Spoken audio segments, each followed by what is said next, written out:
Hi Barbs! It's me again, back on your screen, and welcome back to my mini vlog.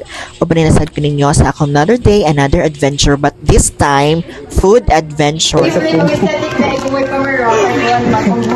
Hindi dyan may madahog sala-sala, guys. Ano sa kasi mo din eh? Oh, katigo. Sama siya sa amin. Saan ba dyan na? Madaday.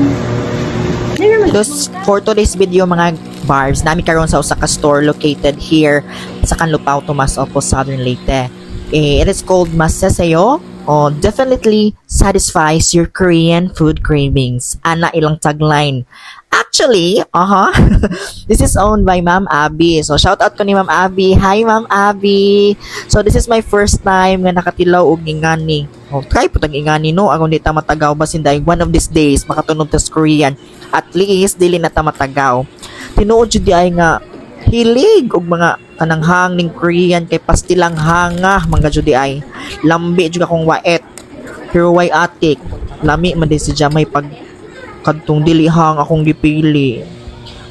May pag sidya na lang ang akong gipili.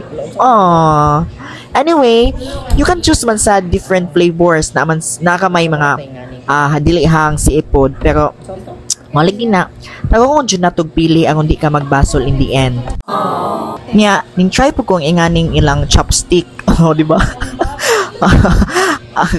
Aram, kati naging kat-kata. So, mo try dyan nagawa pa na ito ma-try, no? Or di pa malagi matagaw.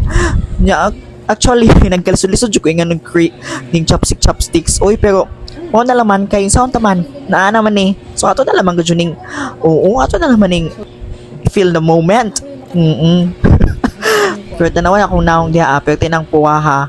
Kaya aga mga dyan hanga, ginuok ko. Pero, akong giingon na mo lagi akong giingon lami lagi si Ja pero hang la mga jud lagi ning akong gitsaray kay tawa ba panghuyop ka pero lami lagi si Ja makaingon jud ko nga lami bago siya sang panlasa pero makaingon ko nga lami si Ja wrong timing na jud kay hanghang akong napilian kani lagi pong wa punta kasabot nga hang na dito yadyo bunhog puno buo-buo tanang kuan mga seasonings di ba fakda lambi lagi kang waita ka so akong isang i-rate, ako siyang rate, wow, hapon vlogger ka, sis.